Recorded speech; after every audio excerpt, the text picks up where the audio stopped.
from the deep, dark hollers of Knott County, Kentucky,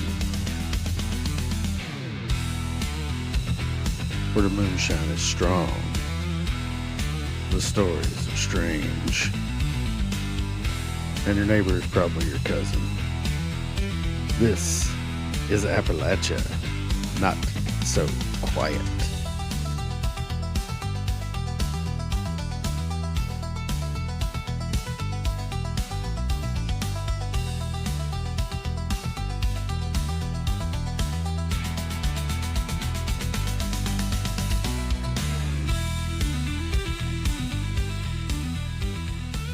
Hey, welcome back, everybody, to the latest episode of Appalachia Not So Quiet. I am your host, Hillbilly Phantom, and as always, I'm joined by my lovely co-host and wife, Appalachian Shade.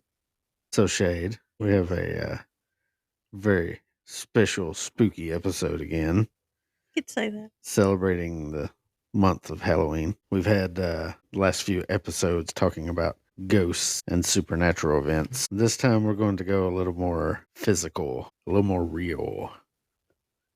We're going to be talking about some of those creatures Cryptids. and cryptids, the monsters that roam Appalachia. But before we get started, I want to quickly say that the listens are continuing to pile up. We're now right about 1,300 listens. Go us. Look at us go. And of course, when we get to 2,000, Another giveaway. another giveaway. Except this time, we're going to be giving away a hoodie. It's hoodie. cold. That's right. It's getting to be winter time. We're going to need them hoodies. And this one's got a little new logo on it.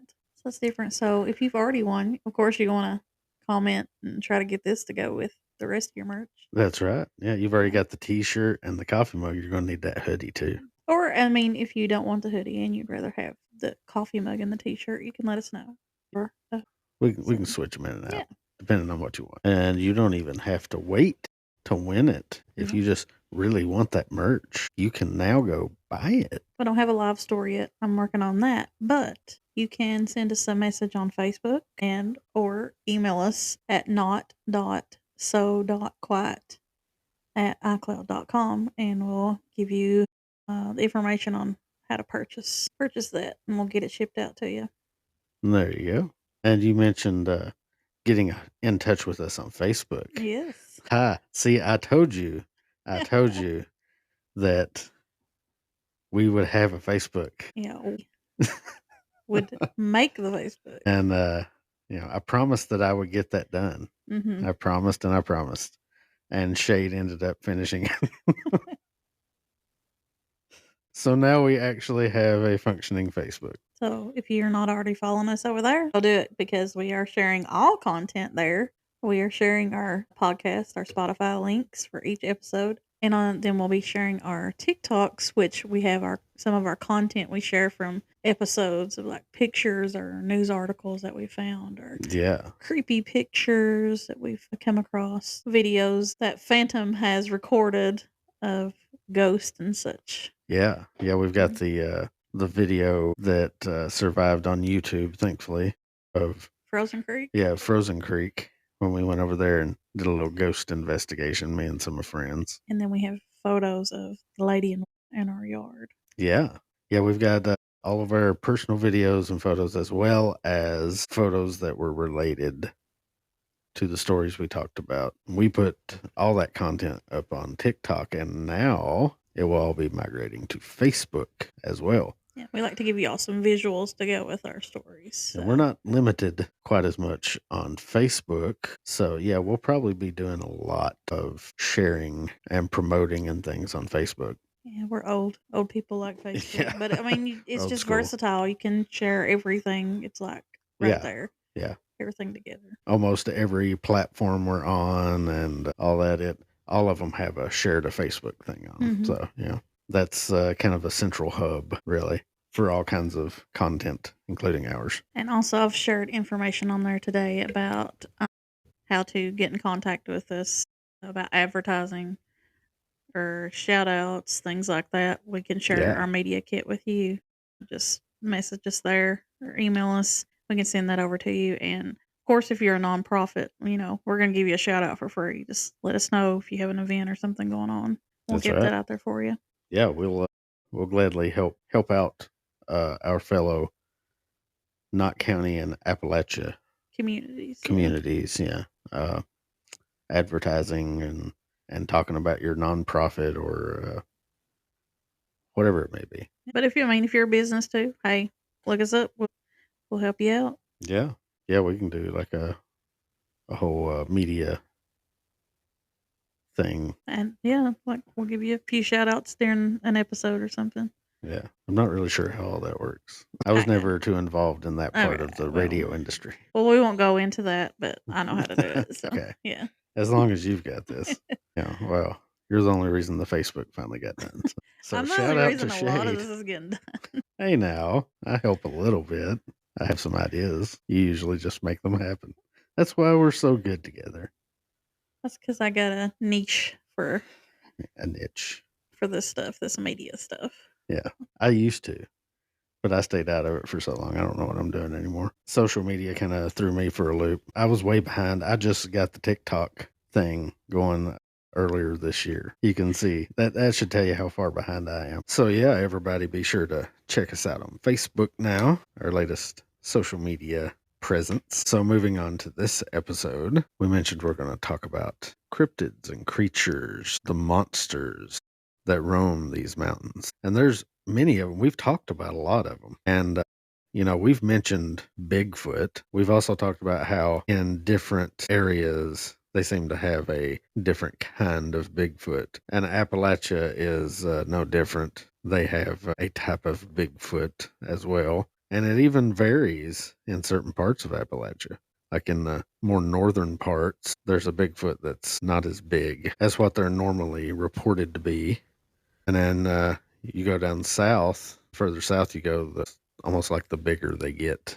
So everywhere seems to have a little bit different variety of cryptids, but some of them kind of match up pretty well together, and you can almost kind of say, well, these are probably the same type of creature, whatever it is. So I think the lovely Shade is going to start us off tonight with a creepy creature that she has been researching. And it's not really talked about. I don't think you know this one. So, but we're going to start out around Lake Harrington. Lake Harrington, where is this? Around central Kentucky. It's like close to eastern central Kentucky. Okay, what do you know? What county, city nearby, anything like that? So yeah, it is located in Bull, Mercer, and Garrett counties. Okay, so it's like right amongst 3 different counties. It was a man-made reservoir.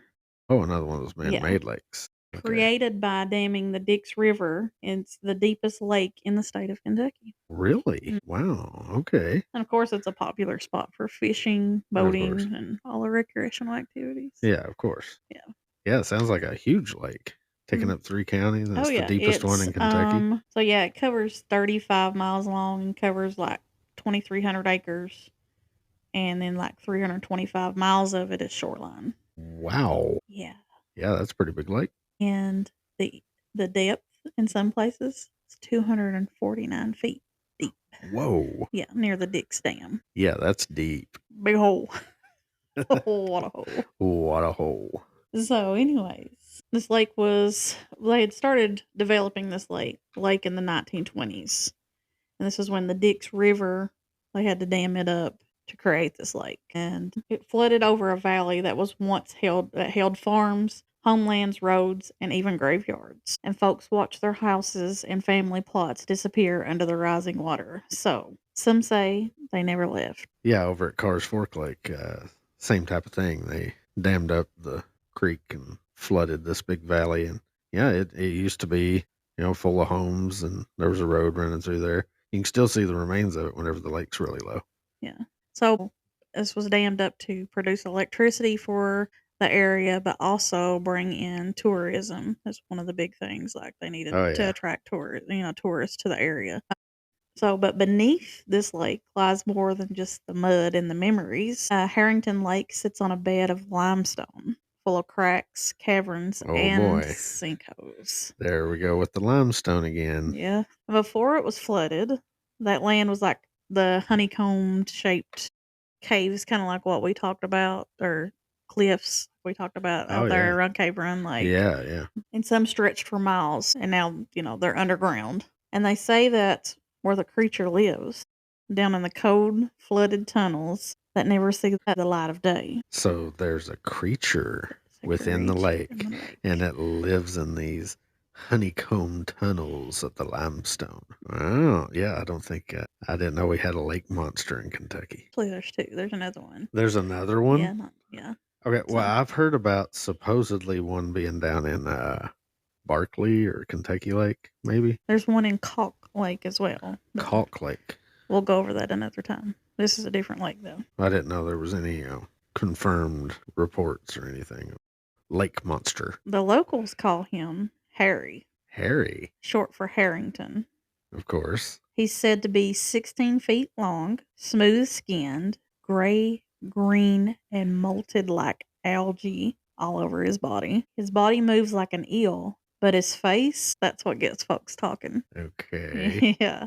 They say he's got a head of a cow, broad, blunt, and heavy, with eyes that glint the river glass and a snout that pushes the water before him like a pig. Okay. The head of a cow. Body of an eel, head of a cow, and snout And like a snout pig. like okay. That's very, very strange. Yeah, I can definitely say I've not heard of this one. Yep, it's the Harrington Lake Eel-pig. The Harrington Lake Eel-pig. That might be the strangest lake monster I've ever heard about. I will be Usually- posting this picture of him on our TikTok page. I mean, usually your lake monster is like some kind of forgotten dinosaur, plesiosaur looking thing. This thing has the body of an eel, the head of a cow, and the snout of a pig. And there's also been like people say that he has like on the tip of his tail is like curled like a pig as well. No way. Yeah. Really? Yeah, his spiral. Well, that's cool. Okay, well, tell us the tale of Harrington, the eel-pig. So this is the first encounter. And of course everybody's like, well, it's probably some drunken moonshine sipping fisherman yeah. out there, redneck Yeah. hillbilly that was Yeah, too it's blowed out of his head and what do they say, two shies into the wind or something like that. I don't know how they say it. This guy, his name was Dr. Lawrence S. Thompson, and he was a professor at the University of Kentucky. So he was a scholar. Yeah. Not a drunk hillbilly. Right.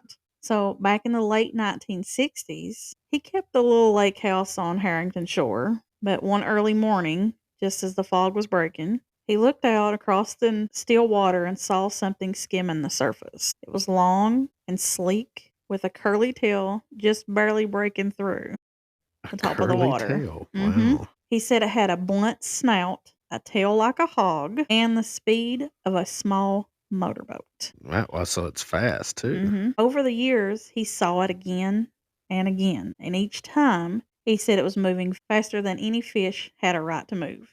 Well, yeah. If he's moving as fast as a speedboat.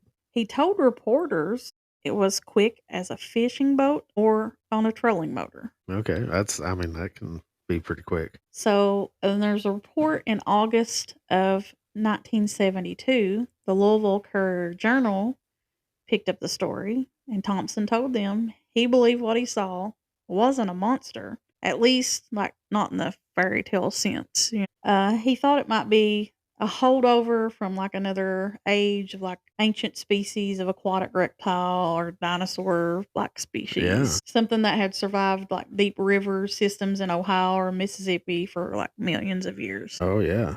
I mean, it very well could be. He said that the limestone cave beneath Harrington Lake offered the perfect refuge, shelter, stable temperatures, and deep passage connections to other waterways. Maybe. So maybe it got like. Doesn't stay in the lake. Maybe, but maybe before it got dammed up, it didn't stay there. And now it's like it's trapped in the lake because it can't get out because it's dammed up now. Maybe those limestone waterways are sealed off now because they flooded that area. Well, that or like our cave systems in some of the areas are so deep maybe it does lead to other waterways. We Oh, just yeah. now. It's entirely possible. Kentucky is home to the largest cave system in the world. So he believed it traveled from the river to lake through those hidden tunnels, feeding or breeding into secret generations after generations. Yeah, entirely possible. So scientists never confirmed anything, but the lake locals didn't need them to. Even like not just him, but other locals at the lake have seen this Yeah, this was creature. probably something that the locals had already learned to live with. So fishermen started coming forward, and then like some of them, their lines would like snap, cleaned by something, and they said it was stronger than any catfish that they had ever tried to reel in. So I'm an avid fisher woman, if you Yeah. a fisher woman as I am. I like to catch me some big cats, and I can only imagine how hard that was, like to feel that Oh, tug. Because I yeah. mean, you have to fight those suckers Oh, for yeah. hours on end, sometimes depending on how big they are. Yeah, catfish can put up a heck of a fight, especially get a hold of Yeah. one of them big ones, the big 100-pounders. Yeah. Oh, man. So I can imagine, like I'm wore out. So Yeah. And trying to reel in something like that, yeah. a big hog-nosed eel. Others said that they seen like ripples spreading across calm water and the pattern like no boat could have ever made. And if you ask the older folks, they would tell you the same thing. There's something down there in the limestone caves, and it's got a mind of its own. Hmm. And there's even been people like I'm not up on Harrington Lake, but I'm ready to go check it out. Because I've always fished like Cave Run Lake, Car Creek Lake, Yeah. Buckhorn Lake, and then we went to Land Between the Lakes. We definitely need to check this lake out. Oh, yeah. Especially Um, now. Might see. I'm not sure if there's muskie in there or gar. I know there's gar in Western Kentucky and those lakes. And I know Cave Run Lake has muskie. But these people, like, they've asked them that if that could possibly be what they've seen, and they're like, no, it's nothing. And if you ever seen a muskie, holy crap, Yeah. those things are bigger than your couch. So Yeah. this is bigger than a muskie. Wow. Yeah, those are some big fish. I think the muskie is like the biggest fish in the state of Kentucky. Probably. Yeah. Yeah, or one of the biggest. Definitely one of the So, biggest. I'm more a catfish, bass, bluegill type Yeah. girl. I don't know about these bigger ones. Yeah. I'm more of a largemouth bass. That's my forte. The muskie and the crappie. Yeah. Don't do much of that. Yeah. So, and well, the only other gar I've ever seen is the one our son caught when we were out there in Western Kentucky. Yeah. I've caught those things before. Yeah. I've never caught a big one though. Yeah. They've always been little small, 10-inch Right. or so, 12-inch. Back here in Car Creek, have largemouth bass and the little yellow bass and the rock bass and Yeah. catfish and bluegill. That's about all you see. Or maybe a carp here and there. Yeah.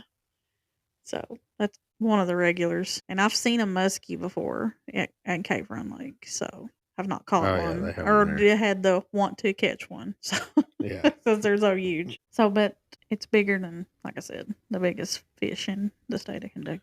So but there's been a few locals swear that the creature's eyes glow under moonlight. Like Glowing eyes. yeah, like Yeah, wet that's ones. definitely not. They say. Yeah, that's not normal So for a fish. I'm thinking like the eels in the Little Mermaid. You know how they got fire in their eyes and Oh, yeah. yeah, that's what I'm imagining. That's what you imagine. One man said he watched two of them surface together.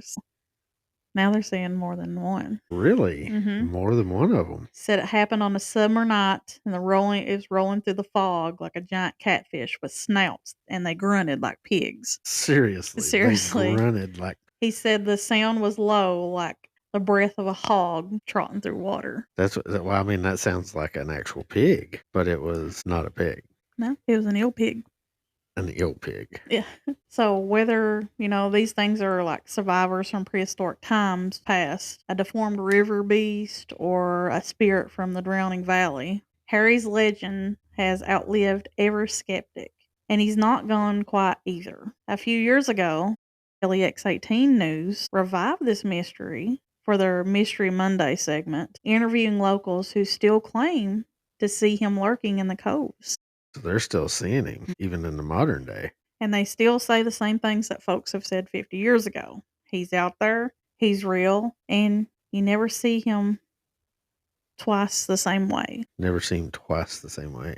So I don't know if he's like, he looks different every time you see him, or I wonder if there's like significant change. Is he just maybe his color changes with the yeah, temperature of the water. I don't know. yeah, depending on the time of year. If you see him in the daylight, see him in the dark. Some have even said like he's like a pink fleshy tone. Others have said that he's like the green and grayish looking Like color. algae covered. Yeah. Well, maybe that's what they mean is maybe sometimes he's clean Yeah. and he has this pink color, and other times he's wallered in the mud and got algae all over him. Right. Because I mean, he is apparently part pig. So now, is the eel-pig a tall tale, a misidentified creature, or something older than the lake itself? Well, they're all possible. I mean, really, my bet is it's some kind of government experiment. You never know. They flooded it. They built this lake just to house this creature. I mean, could it be something from the limestone that's drawing energy? Yeah, maybe it's something supernatural. Like we've said before, limestone seems to have a strange quality for attracting or enhancing somehow the energy of spirits and supernatural things. So who's to say this maybe this isn't a creature from another dimension or something? It doesn't necessarily have to be something that's native to this world. It could be alien. I wonder if there's any corresponding UFO sightings with this creature. I have no idea. That would be something interesting to look into. We'll continue to research this one. Because I mean, there's endless possibilities, really. Well, a lot It sounds of like a very people are strange speculating that before the lake was shut off, that it swam from like Mississippi or Ohio, and of course they both lead to the Atlantic Ocean.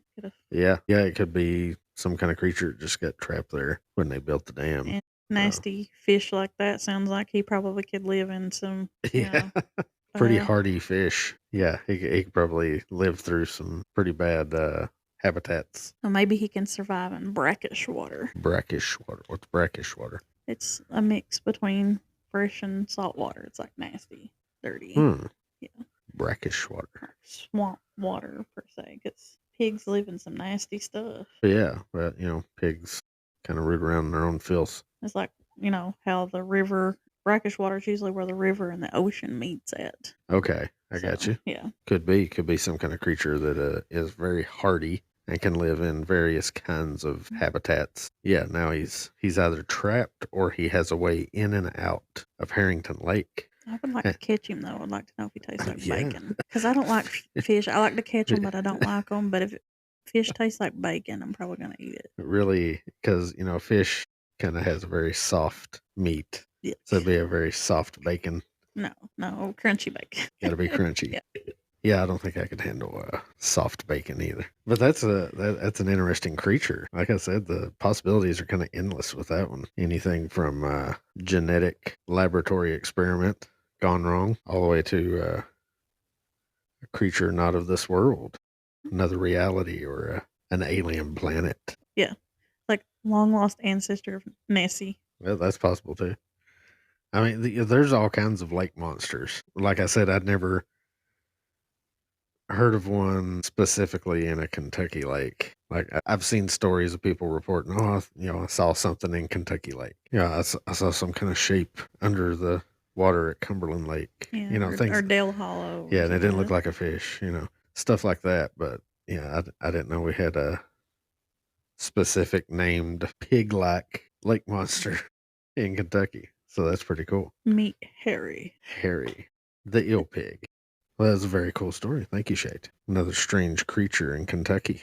Well, now we're going to come up out of the water onto the land, but still near the water, though. We're going to talk about something, I mentioned Bigfoot earlier, and how there seems to be these various kinds of Sasquatch, depending on what region you're in. Well, there's a story along the Ohio River in the Appalachian Mountains of eastern Kentucky, and it is the terrifying legend of the Hillbilly Beast.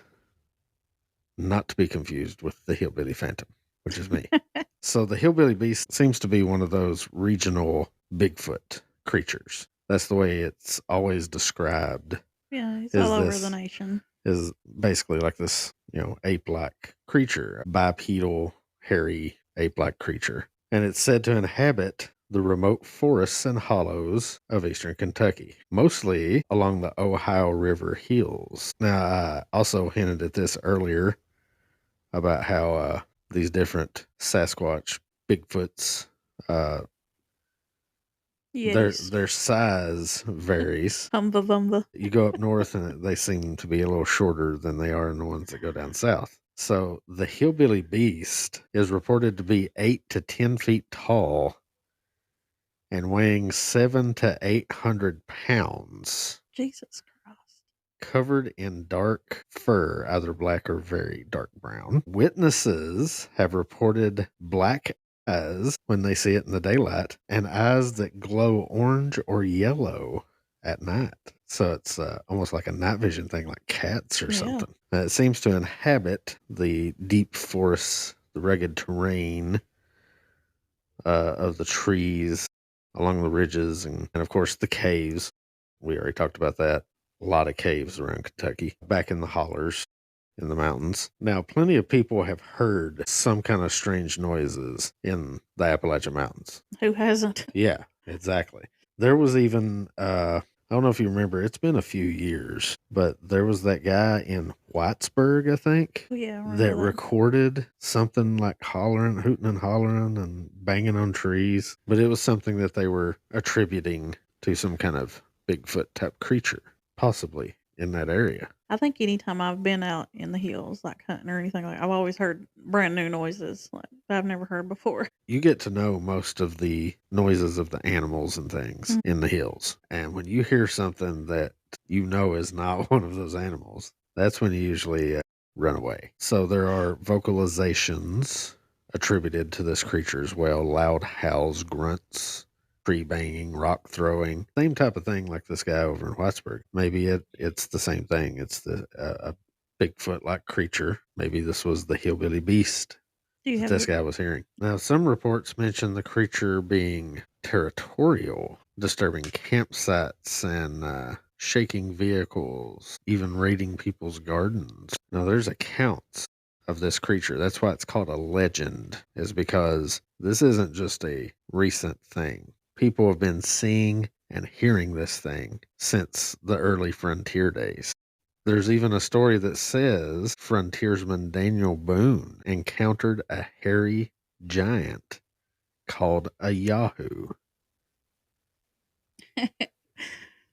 when he entered Kentucky. My dad used to call me a Yahoo when I was little. You Yahoo. Yahoo. Well, I mean, that's kind of indicative of that sound. Yeah. When you hear those Bigfoot recordings, sometimes you'll hear them, yo. And of course, the frontiersmen were already hearing stories from the Native Americans and their folklore describing wild men of the woods with strange supernatural powers. I was wondering why they were calling him Hillbilly, not Hillbilly Sasquatch. Yeah, they call him the Hillbilly Beast. Well, that's just because the territory. It's not because they're missing a few teeth or running with a banjo and moonshine. Could be. Might have a straw hat on, some moonshine. Bibbed overalls.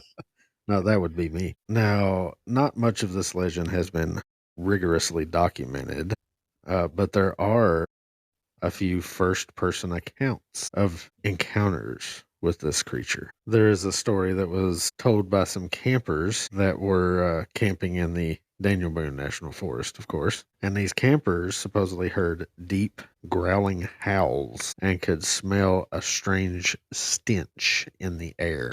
After leaving and returning to their campsite, they found things had been disturbed, food had been knocked about, and there were footprints. And they actually did a TV show where they talked about this. It was on an episode of Monster Quest. You remember that show? Yeah, it was season 4, episode 2, where they talked about the Hillbilly Beast, and they explored various sightings that had happened around eastern Kentucky. Didn't your brother just say like several nights ago that he was outside late and he heard something? He couldn't explain what it was. But yeah. He heard some kind of noise. He still doesn't know exactly what it could have been. Yeah. Something he had never heard before. And that's really strange, People like us that have lived in these mountains pretty much our whole lives. You hear a sound you don't recognize, it's gonna put you on your toes. So the Hillbilly Beast is, like I said, basically thought to be this Sasquatch-like creature. Been featured on an episode of Monster Quest. And like I said, there are also first-hand accounts, stories that have been shared on various websites and things. This is one I pulled that is a first-person account from the late 90s. This man, his name is Ganyard or Gannard, something like that. I don't know how to pronounce it exactly. Ganyard, so Ganyard, I guess. So his first hand account says it was close to midnight, and I realized I wasn't getting out of the mud. Rain had been coming down in sheets for hours and turned a rutted back road into chocolate pudding. Ew. My old Dodge van was buried to the axle somewhere off a logging trail that cut through a patch of forest between Vanceburg and Olive Hill near the Ohio River bluffs. We've been through there. Know exactly where that is. I'd gone up there earlier in the day to check on a deer stand I'd left from the previous season. By the time I was heading home, the sky had split open and visibility was almost nothing. I eased down what looked like solid gravel, only to feel the wheels slide and sink. When I was unable to get out, I killed the engine and figured I'd have to wait out the rain. You need some mud tires. Yeah, sounds like it. I wasn't nervous. I'd camped and hunted these woods for years. But around midnight, after the rain stopped, the woods went dead quiet.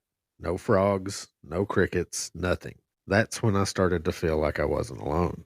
Oh, yeah. When the woods go silent, you know there's something there. Yeah, that's a very, very eerie feeling. At first, I thought I saw movement near the tree line, just a big shadow slipping between trunks. Then came the smell. It's hard to describe, like wet dog garbage and skunk musk all at once. Yeah, that's A wet that's dog stinks as it is. yeah, that's enough to make your eye water. Something heavy cracked a branch just beyond the headlights. I leaned forward in my seat and caught a glimpse of a massive, dark shape, taller than any man I've ever seen, easily 8 or 9 feet if it was standing upright. I thought at first, maybe it's a bear, but it was walking on 2 legs. Then it stepped into the edge of my headlights. For half a second, I saw it clear. Matted black hair dripping with rain, shoulders as wide as my hood, long arms hanging past its knees, and those eyes, big, round, and shining orange. The next thing I knew, the van lurched. It wasn't like a bump in the road. It was lifted, one side rocking up hard enough to throw me against the window. I heard metal groan and glass crack. I fumbled for the flashlight and the pistol in the glove box. But before I could even grab them, the whole van shook again, harder this time. I yelled more out of panic than anything. The creature growled a deep, rumbling sound that felt like it came from inside the earth. It circled the van, thumping the sides, breathing against the windows. I even saw the glass fog over from the heat of its breath. Oh, crap. Then everything went quiet again. I sat there, heart hammering, waiting. 5 minutes passed. 10. The smell started to fade. When I finally got out, the ground around the van was covered in deep impressions, foot-shaped, enormous, each print nearly twice the size of mine. Toes splayed wide like something that had never worn a boot. By morning, I'd hiked the main road and flagged down a farmer heading to town. When we got back to tow out my van, the prints were gone, washed out by all the rain. I told him what I saw, and he said, "Son, you ran into what we call the Hillbilly Beast. You're lucky it just shook your van and left." So this old farmer, he knew. As soon as this guy told him what had happened, he was like, "Oh, yeah, "Yep, that's happened to me before." Hillbilly Beast. Yeah, see, they know about it. The locals, they always know about it, and they just try to find a way to live with it, deal with it. Now, this story was taken from the guy who experienced this Ganyard. He told his story to some blogger who documented cryptid reports, and he took down this guy's story. So this is a documented story encounter. Now, I've got another story about the Hillbilly Beast, and it's a little bit more interesting. And we will, of course, try to get this up on TikTok and Facebook because somebody captured a picture of this thing stealing vegetables from their garden. Heck yeah. So their account reads, I live on a small piece of property about 6 miles outside Vanceburg, Kentucky. So same area, same location. That's pretty strange. You gotta have something going on out there. We've got How many years does it say how many years that they were different, like separated? yeah, actually, believe it or not, these also happened around the same time. Okay. It said the van incident happened in the late 90s. It doesn't give a specific year. Yeah. But this incident happened around 1999, so around the same time. Yeah. So it says, I live in a small piece of property about 6 miles outside Vanceburg, Kentucky, maybe 20 acres total, half of it woods. My wife and I have a good-sized garden behind the house. Around late July of 1999, I started noticing the vegetables were going missing. At first, I figured it was raccoons or maybe deer, but it was strange how neat the damage was. And that's true. You got some kind of varmint. Yeah, they're gonna tear the whole thing down. Going through your garden. Yeah, they tear down stalk and all. They don't just pick the vegetables off or dig them up. So no trample vines, no half-eaten corn cobs. It looked like something was actually picking things clean. Like a person. Yeah. After the third time it happened, I decided to set up an old motion sensor camera I used for deer hunting. So kind of like a trail camera, I guess. I mounted it on a fence post at the edge of the patch where the beans and corn met the tree line. The camera used a 35 millimeter roll and a heat triggered sensor, so it only fired when something warm-blooded moved through. That's what we need, because ours triggers everything, bugs, whatever. Yeah, any kind of movement, ours goes off. 2 nights later, the camera went off 4 times between 11 p.m. and 2 a.m. When I checked the garden the next morning, half a row of sweet corn was gone. Jeez. Yeah, feeding the whole family. Yeah. The stalks weren't broken. They were pulled clean out of the soil, roots and all. I found impressions in the dirt that looked almost like footprints, but were wide, with heels that sunk in deep. I took the film to town to get it developed. When I picked it up, 3 frames were completely black, like the lens was covered, but one photo, the second trigger of the night, came out. That picture showed the far end of my garden, and standing just inside the tree line, something large. It was blurry, but you could see shoulders and a head, maybe halfway turned. The shape was upright, taller than the corn, which was about 7 feet high at the time. The light from the flash caught a pair of eyes that looked like 2 small orange-white dots. You couldn't make out a face, just the mass of it, hairy, thick-set arms hanging low. I thought it had to be a trick of light. Showed it to my neighbor, retired coal miner, who's hunted here for 40 years. He looked at it for a long time and said, that ain't no bear. A few nights later, I sat up near the back porch with a flashlight and my 22 waiting. What do you think a 22 is going to do something like that? Come on, man. No. Around midnight, I heard something heavy moving in the woods. Like hunting for, a squirrel, a possum? Yeah. If it's a raccoon, you might be able to scare it away with a 22. So around midnight, I heard something heavy moving in the woods, slow, deliberate. Then came a low, drawn-out grunt, like a cross between a man clearing his throat and a hog. I didn't see anything after that, but the next morning, there were 2 stalks of corn laid across the fence, almost like they'd been set there intentionally. I mailed a copy of the photo to a small newsletter that collects unexplained stories around Kentucky. They printed a short note about it, calling it possibly connected to the Hillbilly Beast. That was the first I'd ever even heard of that name. The photo is still in a folder in my desk. I've shown it to a few people. Everyone says the same thing. The figure's too big for a person, too upright for a bear, and too clear to be a shadow. I don't know what it is. I just know something big was taking my corn, and I haven't planted that close to the woods since. So this dude caught a photograph of it, and try as I might, I could not find a clear version of this photograph. All I could find was these really low resolution, small, itty bitty photos. And, with those, when you zoom in, it's just it even more. Yeah, that's just so pixelated, you can't even tell that it's corn. But this is considered to be one of the more concrete accounts of the Hillbilly Beast because of that photograph. And even though we can't seem to find a very clear version of it online, supposedly this photo has been sent to experts who have examined it, scanned it, and made sure it wasn't fake. And some of them have said, it could be a person on stilts in really dark clothing. Yeah, You I know, you know mean, how these experts are. at night where you can't see, you go walk around in Yeah. stilts in the middle of the mountains. Yeah, it also says, it could be like a shadow distortion or motion blur. But from all accounts, it seems this picture is just a natural still image. Mhm. There's just this really big dark figure at the end of the corn. I think scientists and specialists and things like that aren't allowed to tell us really that they have to like, no, don't tell them everything. Yeah, like they know something, but they want to explain it away because they don't want us to know that. But from all these accounts, it definitely sounds like a Sasquatch like creature, especially with it happening around the same area, the same time period. Could be the same dude on stilts. I'm definitely thinking it could be the same creature. And maybe it was moving through the area Right.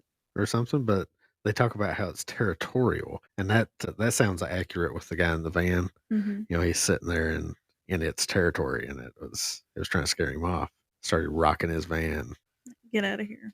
Yeah, and then the garden theft experience. I mean, hey, somebody's got a whole big plot of food just growing here. Why not help myself to some of it? I wonder if there's any more stories like that of Sasquatch taking people's vegetables right out of their garden. I'm sure there is. Yeah, there's got to be. Or maybe picking people's fruit trees, things of that nature. I know bears do. Bears will pick the fruit trees. Oh, yeah. But I mean, if they're really tall, they can't get to them. But like the smaller ones. Yeah. And you got the smaller fruits on the bushes, the blueberries and the raspberries and things of that nature. Those are all easy pickings for a Sasquatch. The really high fruit is good pickings for this Sasquatch, 8 to 10 feet tall. Yeah. Wow. There is a statue. We'll definitely get that picture. I know I've got that one. But it's a statue that somebody carved of the Hillbilly Beast. And it's about 10 feet tall. And there's a guy standing next to it. And he's about half its height. But the good thing about these stories that we have presented is there was no violence involved. Not like the Dogman incidents. Those have seemed to turn violent. We But- still not gotten any updates on the last attacks. Yeah, I on know. dogs. It's kind of went silent. It's weird. Mhm. But with this Sasquatch encounter, there doesn't seem to be any kind of violence. Just maybe territorial actions. Get out of my area type of thing. And give me some of your food. The Sasquatch is everywhere. I wonder It if you left seems him like- some gardening tools like a hoe and things like that. Maybe teach Tiller. him to garden for you. Right, he Yeah. would be like a garden fairy and Yeah. wake up and the weeds would be Well, that'd be nice. cut down and things like I wouldn't mind for him grabbing a few veggies. Yeah. Yeah, at least do a little work to pay for those veggies you're Yeah. taking. Weed my garden or something. Yeah, Sasquatch is like the most prevalent cryptid, I guess. Oh creature. yeah, he's the most And, famous. yeah. And seems to be everywhere. Like I said, everywhere seems to have their own kind of Sasquatch. Like it's similar in a lot of ways, but in other ways it's very different. The stench aspect with the Hillbilly Beast kind of shares that with a lot of the other Sasquatch reports. They always talk about some kind of smell, bad smell associated with Sasquatch. And then of course just the looks of it, big hairy ape looking thing, gigantic, 8-10 feet tall. You just have to kind of assume using common sense that all these creatures are related in some sense. I'm sure they are. They've just adapted to their terrain, their area. Yeah, whatever area they're in, they're A lot of animals do that. They adapt to their area. they're so. adapted and suited for whatever's in that area. Well, I mean, if you think about how humans have evolved over the years, not like I'm not saying that we came from monkeys or whatever. I'm just saying like how Yeah, I our know. bodies have developed and Well, I mean, adjusted to different,